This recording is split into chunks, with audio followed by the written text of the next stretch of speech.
Hi, everyone. Welcome to episode 11 of New to Hill Country. I'm your host, Michael Hines. I recently moved to Hill Country, Texas in October of 2019, and I've been running this podcast just to get to know people in the area and help other people who are new to the area or have been here for a while and just want to get to know more people and get to know what kind of opportunities are there in this area and what can I get involved in? How can I better my life in this area? Today we're talking to John Tarpoff, who works at Niman Ranch and used to be an international rugby player, college football player, and oddly enough, he and I attended the same college at the same time for about 2 to 3 years, and we're still not sure if we crossed paths during that time. Who knows? Before we get into the show, I'd just like to give a little shout out to our two sponsors. Our first sponsor is SBG Texas. I am the head coach and owner of SBG Texas. It is a premier martial arts yoga studio. We really go way beyond just teaching a few simple techniques. It's a community. We embrace the people that come in, and we learn how to grow as people together. We've got kids programs, we've got adult programs. It's really just an amazing thing. If you want to know more, come check us out at www.sbgtexas.com. I love what I do, and I'd love to see you down at the gym. Our other sponsor is LMNT. LMNT is an electrolyte mix. It was produced by Elemental Labs and working alongside diet guru Rob Wolf. It's the ultimate in meeting hydration needs. You just throw a little packet and a little bit of water, and that water becomes extremely hydrating. It's really hard to express that difference in just the idea of something really quenching your thirst and something not quenching your thirst. This is a product that I use, that I believe in, that I used way before I ever thought about any sort of sponsorship or anything like that. So it's just a product that I believe in, and that's why I like to talk about it at the beginning of every show.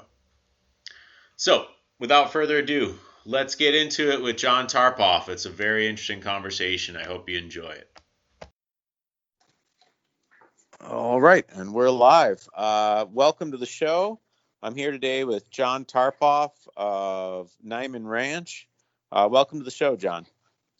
Mike, pleasure to be here. John, tell us a little bit about yourself, and in particular, like your relationship to Hill Country. Are you from here originally, or did you move here from somewhere else? And just give us a little bit of your background. Sure. I'm actually born and raised in Southern Illinois, just outside of St. Louis. I didn't come down here until 2011, so I've been here for just about 9 years. Okay.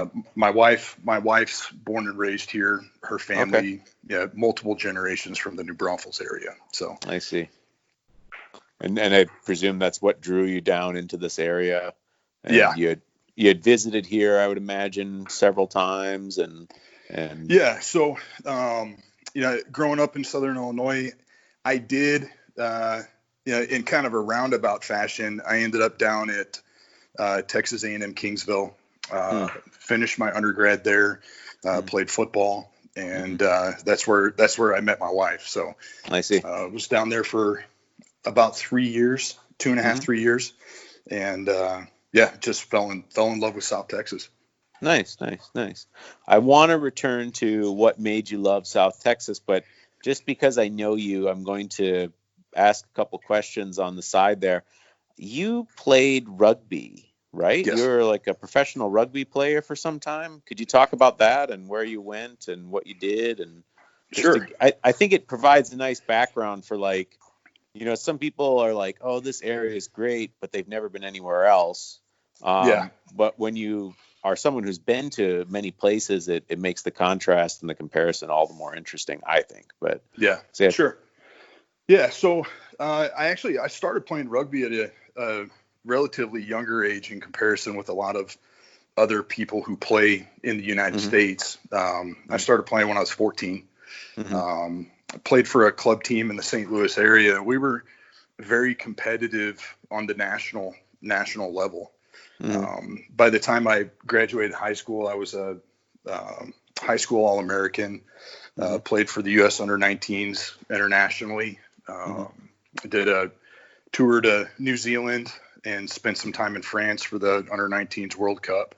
And progressing into college, my first stint in college, I ended up being a collegiate All-American and did a couple tours. And after spending some time in Ireland, ended up landing an opportunity to go play professionally, especially on a developmental level, because I was so young, in Wales.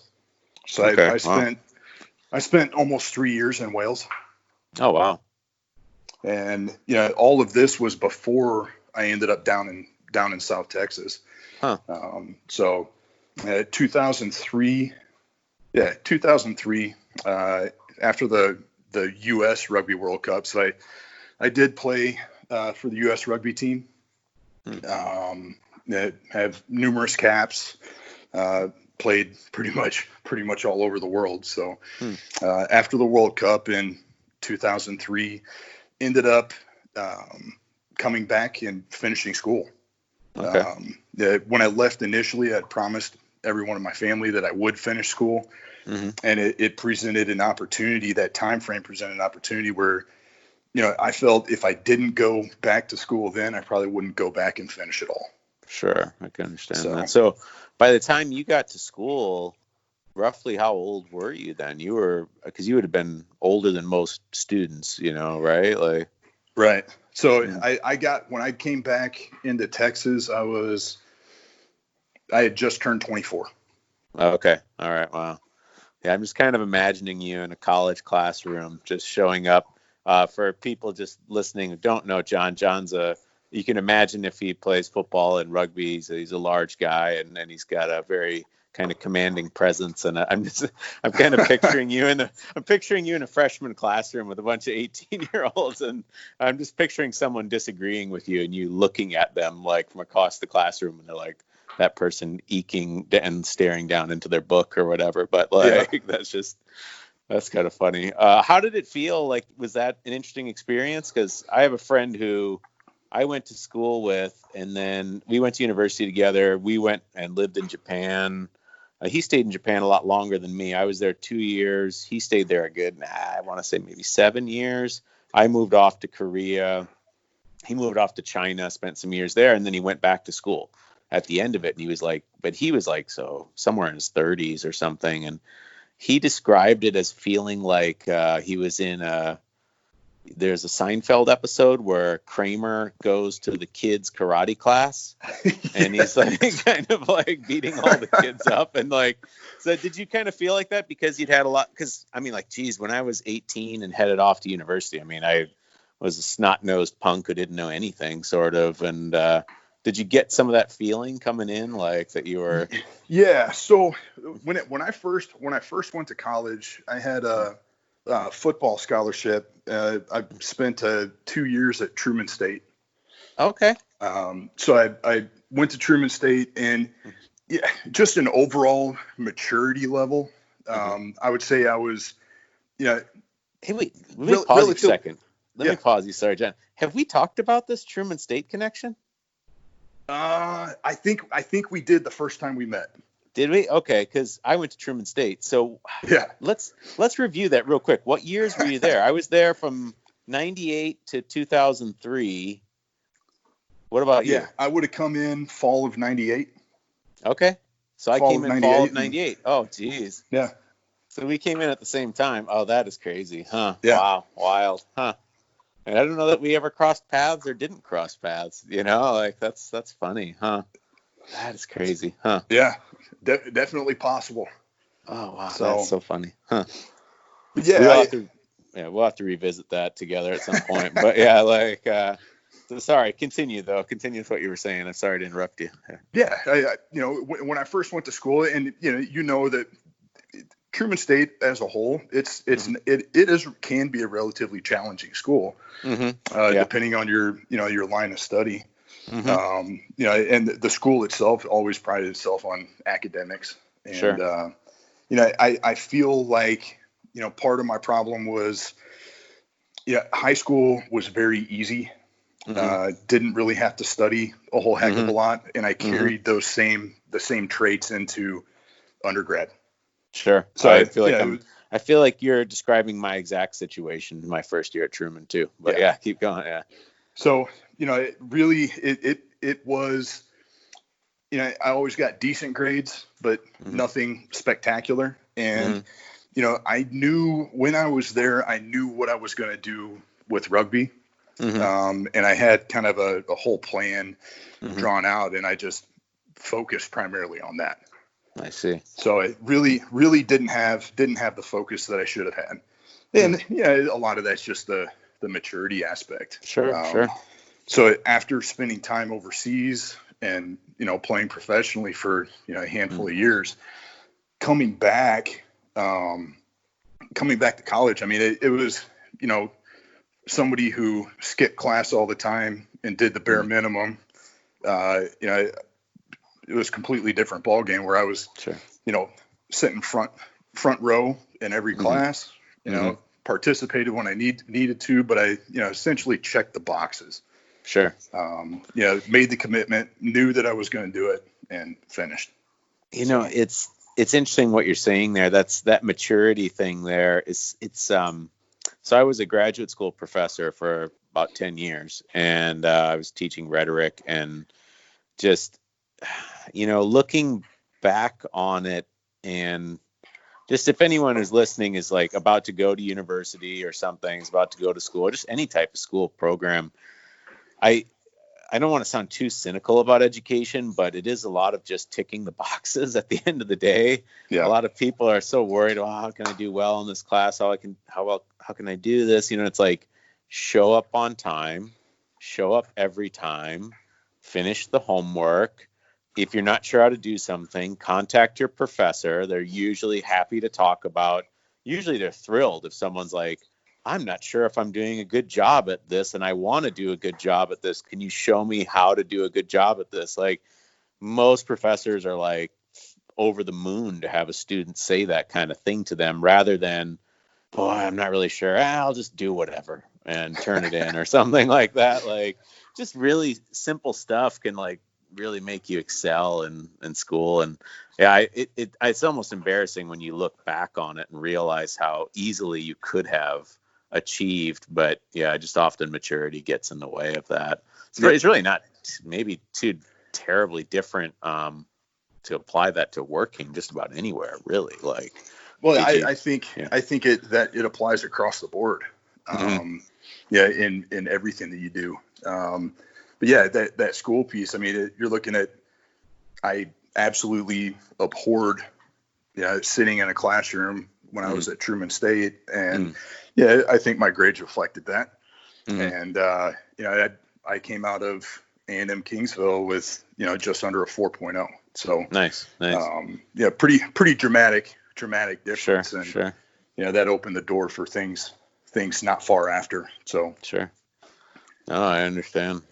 So sorry. Yeah. So, and then you've done all these things. You go to school in Texas. You fall in love with hill country. Tell me more about that. Like, what was it? You were like, hill country is great. Obviously meeting your wife and falling in love with her probably was one of the driving factors there. But people do marry women and move them halfway around the world. I'm not the only person who's done that kind of thing, although I did settle in my wife's home country for we were together in Korea for 11 years. So but or 10, I guess it's 10 years, 10 and a half years, pretty much the full 10 year where I was at the graduate school. So, but what made you say, I like this area and this is a place I want to be at? The people, the people more than anything. Yeah, I do. I love the terrain. I'm an outdoors person, big into hunting. Definitely hunting, a little bit of fishing. Yeah, just anything outdoors. Okay. Yeah, so that was a huge driver. And Okay. yeah, I had plenty of opportunities when I was in school working on research projects in kind of this area. And I just knew that, man, if I could live anywhere, it's probably going to be here. So awesome. But yeah, it took me a few years to get back here after undergrad, because pretty much the week that I graduated, I went back and played for the U.S. rugby team again. I see. Okay. So, did that put you in a kind of long distance relationship at that point, or? Yeah. Oh, okay. So I did the long distance piece and while I was playing, and late 2007, early 2008, I ran my body into the ground and experienced some pretty gnarly injuries. I see. Yeah, blown MCL, completely ruptured MCL, Ouch. tore a bunch of cartilage, ACL, and kind of the nail in the coffin for me was I shattered the sesamoid bones on the bottom of my foot. Oh boy. So yeah, it was like stepping on a nail with every step I took. So my God. We were in a long distance piece. I would come down here, at least once a month. And when I was in the country and in the area, and knew that I would always end up here, but I ended up decided to torture myself a little bit more and put myself through chiropractic school. I see. And then I heard you had you were a chiropractor for quite a while then, is that correct? Like, yeah. I had a practice here in town for 7 years. Okay. In this area. And one of our guests on the show, Jimmy White, has totally sung your praises as a chiropractor. He's said nothing but great things about your chiropractic practice. We've talked about this at some point. I'd like to see what it's all about. So that's just an aside, yeah. Well, and the big thing on the way that my practice was, I wouldn't say it's traditional in any capacity. It's more, I guess the simplest way to explain it would be manipulating connective tissue. So there you are doing, adjustments or cavitating joints where you need to, but the big part is the soft tissue aspect. Okay. And what you moved out of that though? Like you were doing that for quite a while. Talk us through that transition. You moved away from that to what you're doing now. Yeah. So I guess it was maybe four years ago. Had my practice here in town, and everything was going really well, but just felt like something was missing. Okay. I had always my initial undergrad was ag science, with a focus on animal science, range and wildlife management. Okay. And I had always thought about getting back into the cattle business. Okay. So I didn't mention earlier, I grew up in Southern Illinois. My family had a slaughterhouse. Okay. It was a small packing house, family owned. I would be considered a fourth generation meat man, so to speak. Awesome. Yeah. So I grew up in it, was around it my entire childhood, early adulthood. Every time I was back in the States, I was there working, loading trucks, hauling carcasses, you name it. So I've kind of had the opportunity, you could say, so to speak, with working and understanding every aspect of the slaughterhouse operation. So I've done pretty much every job. So anyway, so I had always thought about getting involved somehow in the business. My dad is vice president of beef for Niman Ranch. He basically set up their beef operation. Okay. He transitioned over. They had always had beef, but it was, when you look at grade on an animal, as far as cattle go, quality grades, and pride in quality. And my dad set up the natural program and really emphasized the quality aspect. So seeing him do that, he presented me an opportunity about 4 years ago to, asked if I had any inkling to get involved with it.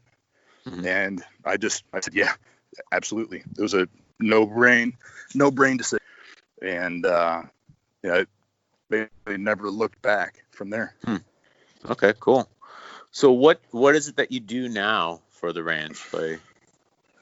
Yeah. So, I am director of beef operations. And what Niman Ranch is, on the beef side, we have beef, pork, and prepared foods. And it's initially started as somewhat of a cult. You could look at it that way. Yeah, essentially, I represent 75 different farmers and ranchers, cattle farmers and ranchers, and market their cattle. Okay.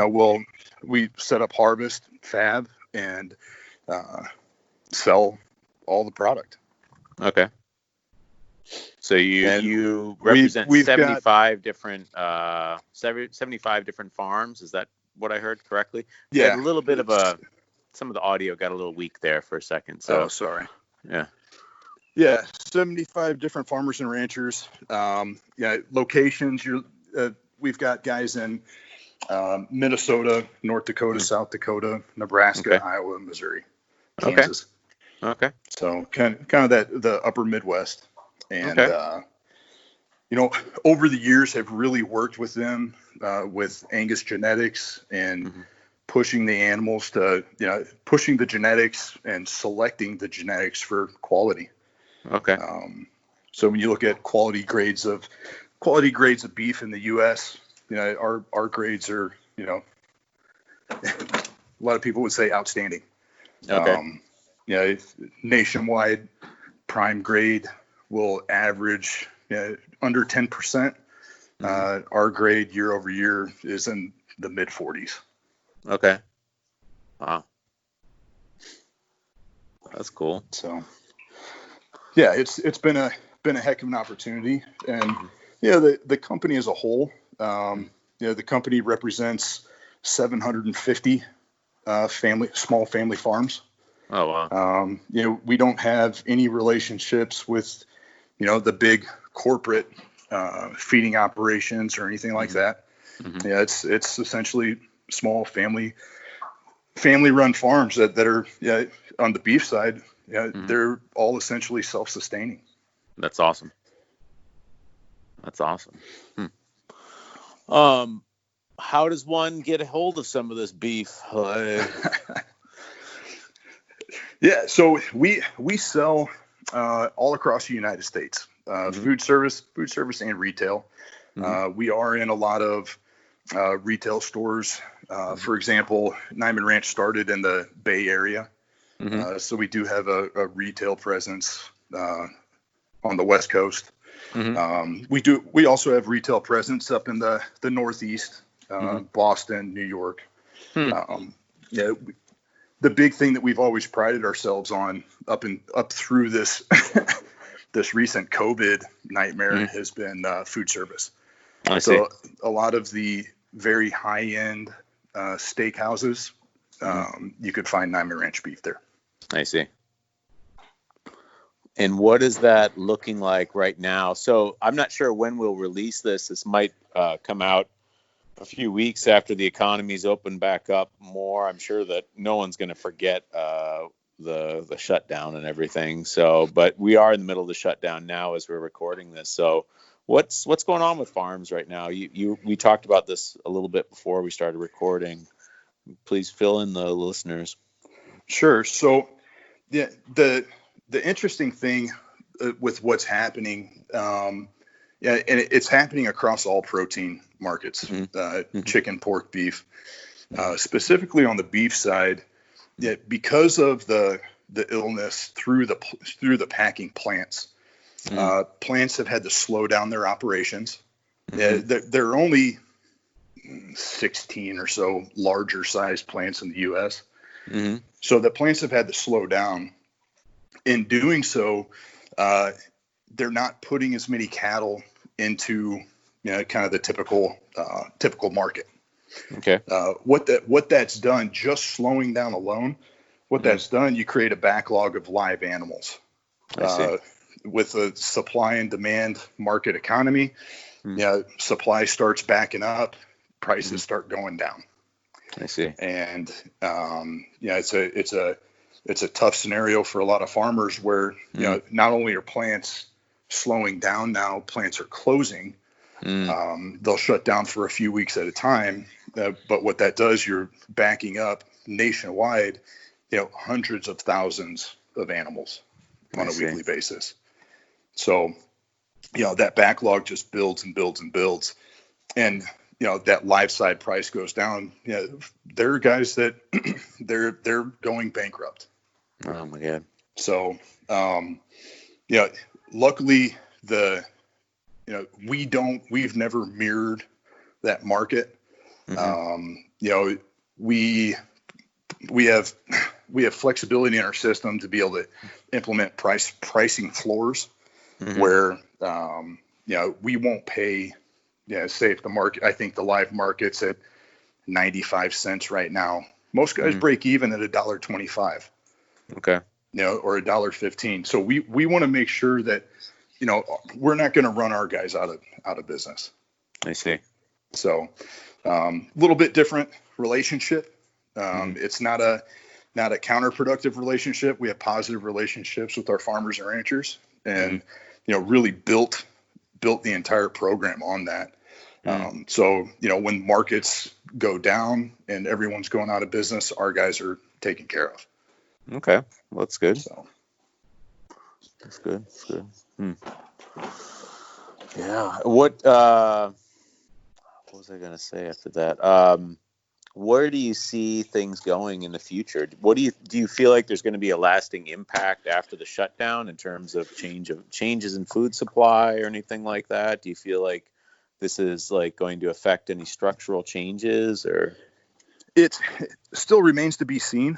The market overall is extremely chaotic. There's a lot of speculation going on in regards to finished product buying. And what that's doing, it's driving the box beef market sky high.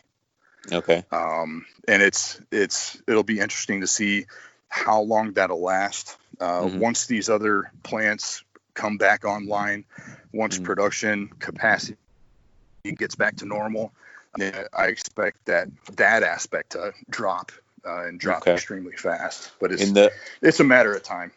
The box beef market would be like where I order something online and it is delivered direct to my house. Is that what you're referring to? I'm not a sure.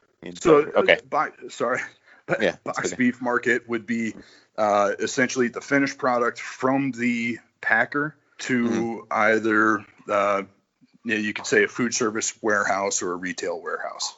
Okay. And then from there it would go to, if they're going to cut steaks, to ship it to you individually, or put it on a store shelf, or send it to a restaurant. I see. Okay, got it. Trying to understand it.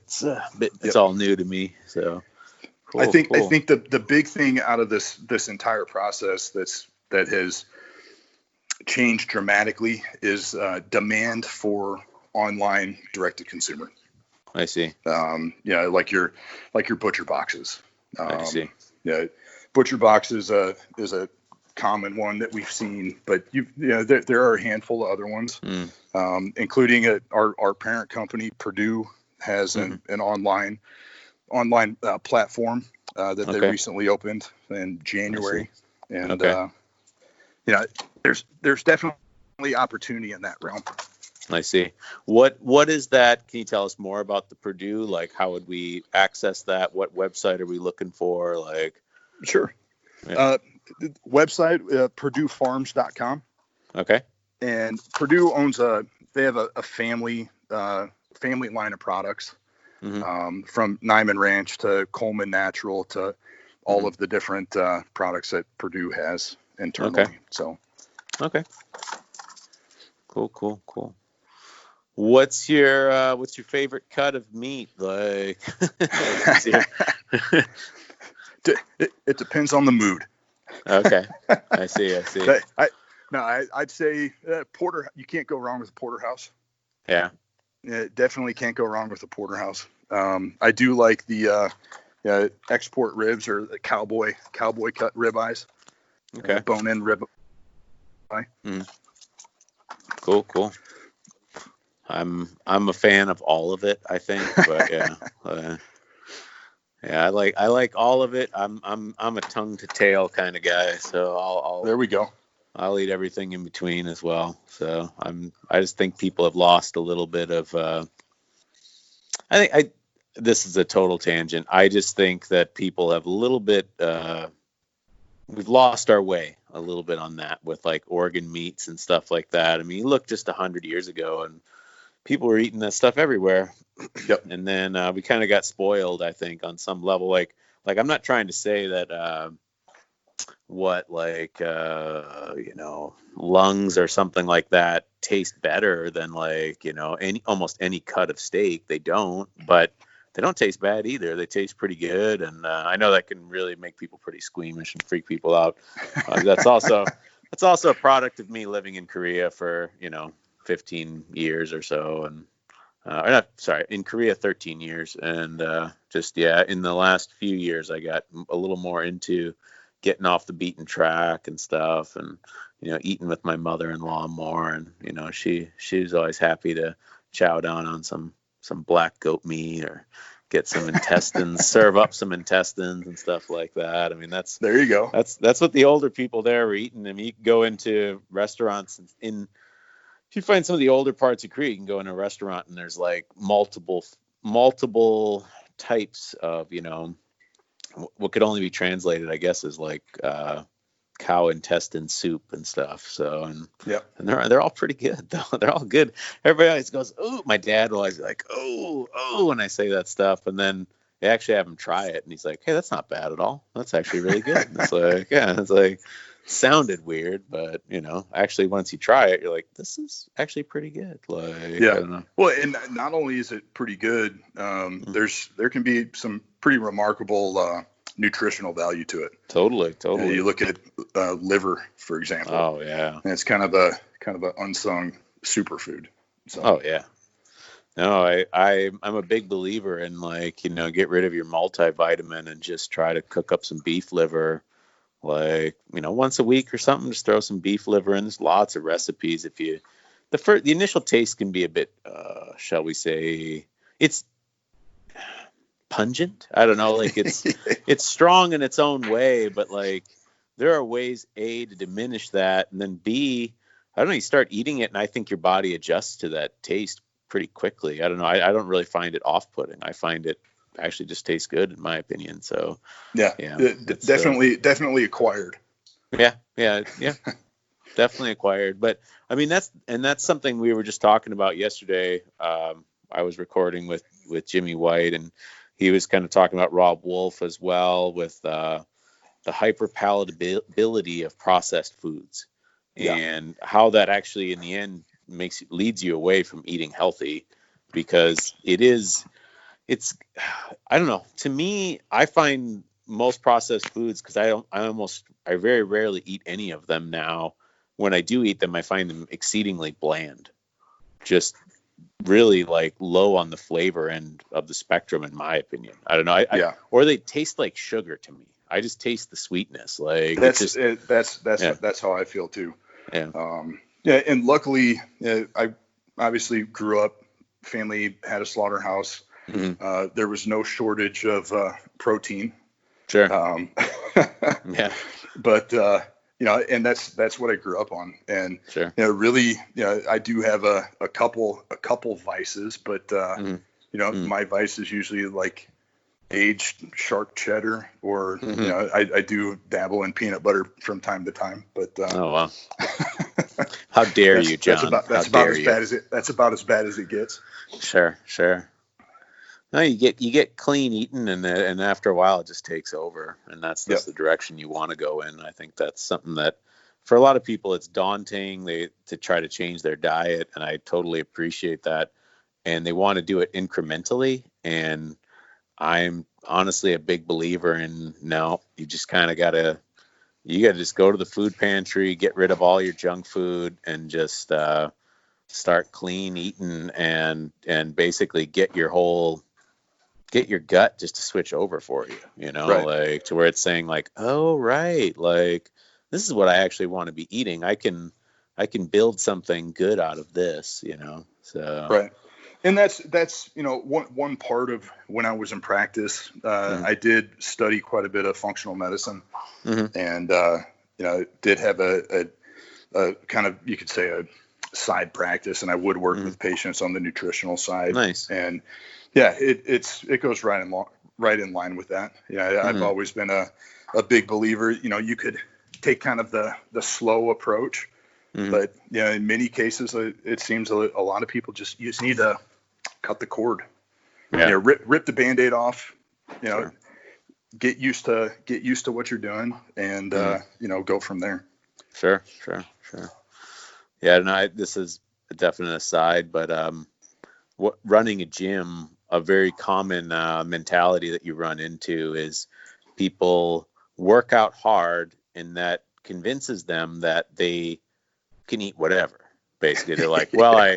I worked out hard, so I can eat whatever. And it's like, the way I try to sell it to people is like, imagine if you were trying to, so why are you working out in the first place? If this is just exercise, and we're not talking about the benefits of self-defense or something like that, but just on a pure fitness scale, like you're working out to improve the health and the functionality of your body. And I would liken that to like building a house. So like you decided to build a house. So you contracted the best architect that you could find. You were like, let's get the best builders in here, the best architect. And now I'm going to eat. The analogy was switched to like, and that's your fitness. That's you're going to the gym, you're putting the time in, you're putting the effort in. But then what are you going to build that house with materials wise? Like, we'll just take them to the landfill and let them pick stuff out and see what they can build this house out of. Like, Yep. so you've got the best architect, you got the best builders, but if you give them junk from the landfill, probably still not going to have that great of a house. I mean, yeah, there's probably some sort of TED talk waiting to happen there where like you get the best architect who builds like something amazing out of a landfill or something, but like I'd say 9 times out of 10 you're living in a house of trash, like the, Yep. the exercise can't the exercise is only going to really be, those gains can only be realized if the food you're putting into your system is something that you can actually utilize, so. Right. I'm sure you see it all the time. You got you'll have the Ferrari body with the Prius engine. Right, right, right, right. Right, right. That's only going to last so long, and then it's going to break down. Sure. Totally, totally. Well, John, I guess we're getting out in the weeds at this point. So I'll just say, hey, it was great having you on the podcast, and we look forward to hearing more from you in the future. Um, is there anything else you'd like to say in parting? Any last things you'd like to talk about, or? No, I appreciate the opportunity. Thank Okay. you. Well, it's been great listening to everything, and yeah, I'm sure we'll have you back on at some point in the future too. So, all right, have a good one, John. Thanks, Mike.